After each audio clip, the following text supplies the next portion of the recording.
Okay, so you're here with us because you like to get to the bottom of things right. Like really understand complicated stuff without all the extra noise. You want those key insights, and you want them fast. And that's what we're all about. Today, we're going to take a look at something that's been causing a lot of concern lately, the situation going on over at the Social Security Administration.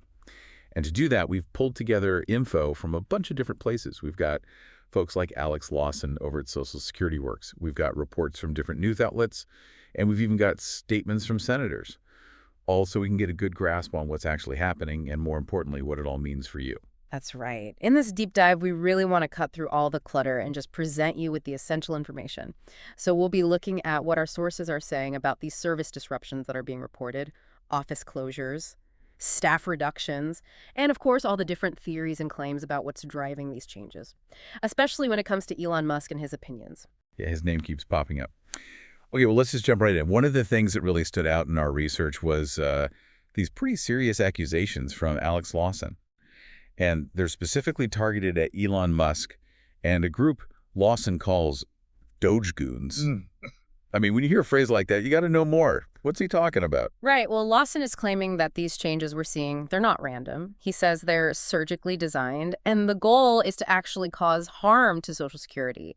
He even goes as far as to say that what Musk and this Doge group are doing is causing truly catastrophic damage. Wow, strong words. Yeah, and he directly links that to the problems people are having right now with the agency, like those service disruptions. Yeah. And he seems to think it's only going to get worse. There are even these claims about instructions to close all Social Security offices. And a lot of people are worried about their benefit checks going missing. Missing checks. I mean, that's a huge deal. That would be a complete nightmare. And the language being used here is really intense. Like our sources mentioned that Musk and Doge, they've apparently been calling Social Security a Ponzi scheme. Yeah. And they want to completely dismantle it. Those are not small claims. Nope. Definitely not. And it's not just talk either. Lawson points to some pretty specific actions that back up these claims. Like he mentions a bunch of people getting laid off from the agency, and it's framed as a deliberate move to weaken the workforce. So right off the bat, we have this serious accusation that these changes aren't happening by accident. It's intentional, a way to undermine a really vital program. Okay, so we've got these pretty alarming accusations. But let's get into the specifics. What kind of service disruptions and changes are people actually experiencing? Like, how is this actually affecting the day-to-day lives of people who rely on Social Security? Well, if we connect these alleged intentions to what's going on at the ground level, our sources paint this picture of cascading service failures. Lawson talks about 45 Social Security offices either already closed or scheduled to be shut down. He also says that thousands of workers have been fired. And then there's this mid to long-term memo that's floating around proposing a 50% reduction in the workforce. That's huge. On top of that, you've got the agency limiting a lot of services that people used to be able to take care of over the phone. So they're cutting off phone access and shutting down offices. That seems like they're making it as hard as possible for people to get the help they need. Exactly. And the sources are very clear about the consequences. And basically, they're forcing more and more people to rely on the few physical offices that are still open. But those offices were already overwhelmed. And remember, 10,000 baby boomers are entering the Social Security system every day. And even before all this started happening, they were dealing with historically low staffing levels. So the pressure was already there. Right, so how is AI going to magically solve all of this? Just doesn't seem realistic. Yeah, that's a really important question. It all comes down to the human element and whether technology can really replace that. This Doge crew that Lawson keeps mentioning, and it seems like he's using that term to talk about people who agree with Musk and are pushing these changes. They're supposedly saying that AI is going to come in and replace all the human staff. But the problem is, what happens if your check doesn't show up? Who are you going to call? Who's going to help you figure it out? The sources seem to suggest they're intentionally getting rid of that crucial human support system. So it sounds like they're creating a system that's not only difficult to access, but also one that feels very impersonal. Like they don't actually care about the people who rely on it. Yeah, that's a concern that comes up a lot. And then you have someone like the Commerce Secretary Lutnick making these really dismissive statements about people complaining about missing checks. Right. Like he apparently said that if his own mother-in-law didn't get her check, she wouldn't complain about it. So basically the implication is that anyone who does complain is just a fraudster. Wow. Talk about minimizing people's real problems. Yeah, it seems like they're trying to shut people up instead of actually dealing with the issues. Okay, well, speaking of leadership, let's talk about the new Social Security Commissioner, Bigano. There's a lot being said about his confirmation hearing and some of the concerns around his appointment. What can you tell us about that? Well, one thing that stands out is his background. He's the head of a company that basically has a monopoly on payment processing. And the sources are saying that this company is perfectly positioned to take over Social Security functions. That's interesting. Yeah, so right away you've got these questions about potential conflicts of interest. And it feeds into those earlier accusations about a deliberate effort to change the direction of the agency. It definitely raises some red flags. When someone with strong ties to private industry is put in charge of a crucial public service, you can't help but wonder if their personal interests might influence their decisions. Right. And Senator Warren seemed to have similar concerns. She directly asked Pagano whether situations like missing payments or unexpected deductions from benefits would count as benefit cuts. Good question. Yeah, and she even brought up a specific example of a $5,000 deduction. And according to our sources, Pagano basically said he didn't know what to call it, like he was trying to downplay and minimize what happened. So not only is the money missing, but the person in charge can't even acknowledge that it's a problem. That's not reassuring at all. Not at all. And then it gets even more serious with Senator Wyden. What happened there? Well, apparently Bigano straight up lied to Senator Wyden when he was asked if he was working with Musk and the Doge crew. Wyden asked him twice. And then he said he had whistleblower evidence proving that Bigano is working with Musk. Wow, so we're talking about potential perjury here. It's a very serious accusation. And Lawson is adamant that if Bogano is confirmed, it's going to speed up the destruction of Social Security. So you can see why people are worried. Okay, so if all these big changes are happening, Mm. what's the motivation? What's the end game here? Why would anyone want to weaken such a critical program? Well, the theory that Lawson presents is pretty straightforward. He thinks the goal is to intentionally break the system, create a crisis, Okay. and then use that crisis to justify taking drastic measures so they can push through legislation that allows them to cut benefits and raid the Social Security Trust Fund. So just to remind our listeners, the trust fund, that's basically the money that's been set aside to make sure Social Security can keep paying benefits right. Exactly. It was set up back in 1983 when Reagan was president, and right now it's got over $2.5 trillion in it. Projections say it'll be good until around 2035, but after that it's going to have to switch to a pay-as-you-go model, which means there might not be enough money coming in to cover all the benefits that are owed. So if those economic trends don't change, your future benefits could be at risk. Right. And our sources point to a pretty simple fix for this. Yeah, they say the easiest solution is to just make billionaires pay the same percentage of their income in Social Security taxes as everyone else. Sounds fair. It does, but the problem is the people who would have to pay more, they don't want that to happen. So instead of going with a simple solution, the alleged plan is to push for privatization. We've heard that term thrown around a lot lately. Yeah, the idea is that they want to hand over control of Social Security to private companies, kind of like what's happening with Medicare Advantage. Those companies could be big banks or insurance companies, and they'd be the ones managing the money and deciding how benefits are paid out, which means they'd stand to make a lot of profit. It sounds like the goal is to turn Social Security into just another way for big corporations to get richer. That's the concern.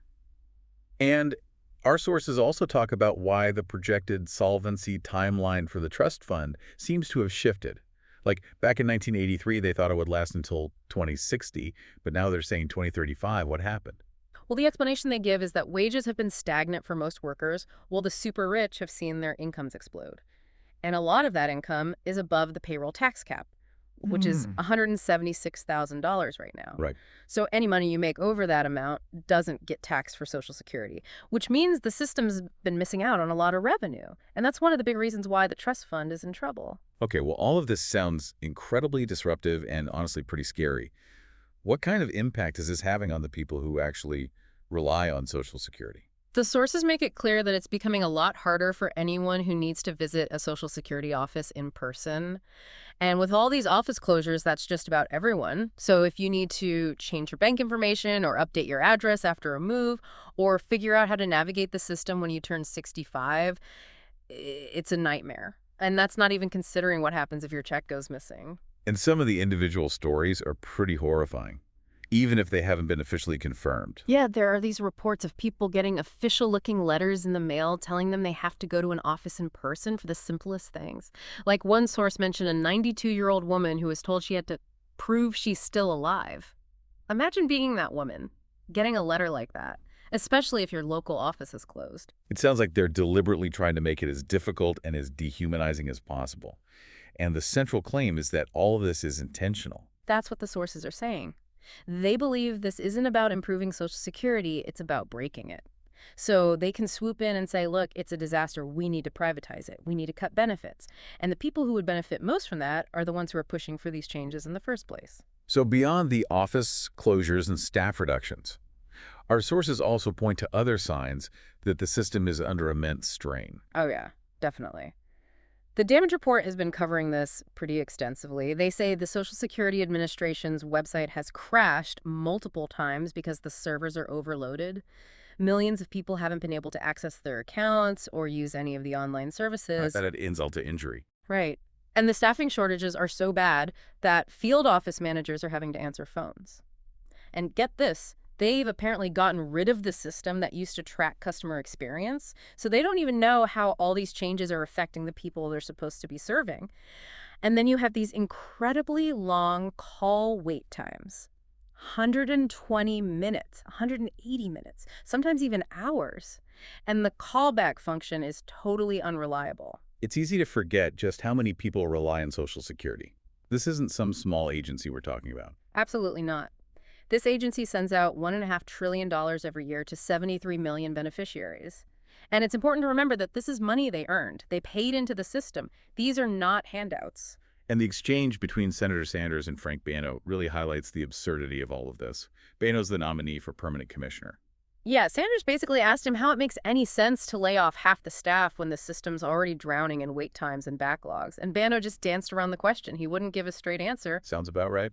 And Senator King was even more blunt. He called it the destruction of the agency from inside out. He said his constituents, some of them in their 70s and 80s, are beside themselves with worry. Yeah, I can imagine. This is their livelihood we're talking about. Exactly.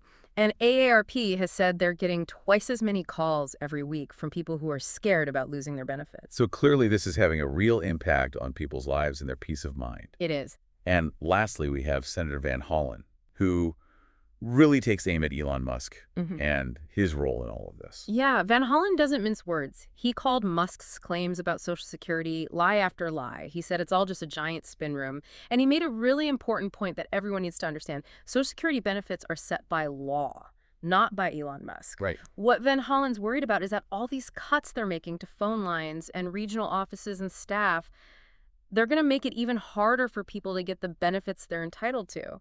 And some reports say they could end up cutting as many as 7,000 jobs. So much for that measured approach Musk was talking about. Right. He kept saying, measure twice, cut once. But Van Hollen pointed out that Musk once brought a chainsaw on stage at a conference. Oh, okay. And he said that's a much better representation of what's happening right now. He called it a wrecking ball. Thousands of federal employees losing their jobs. And it's not just about Social Security either.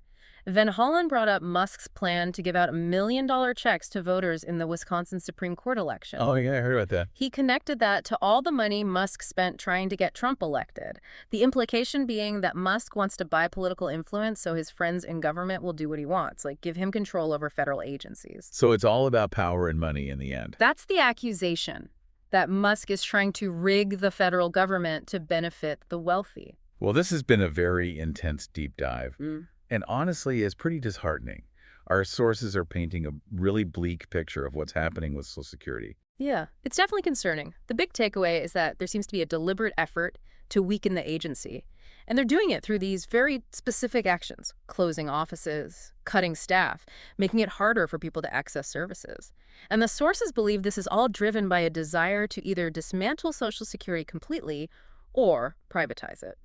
Which could have devastating consequences for millions of people. And it's not just about the actions themselves. It's about the way they're going about it, all these misleading statements, the blatant disregard for the people who depend on these benefits. It's like they don't even care. That's the message that comes through loud and clear. So we've given you a lot to think about today. And we want to leave you with this question. What do you think the long-term consequences will be if this continues? for our social safety net, for your own financial security. And what can you do to stay informed and maybe even make a difference? This is something we all need to pay attention to because it affects all of us.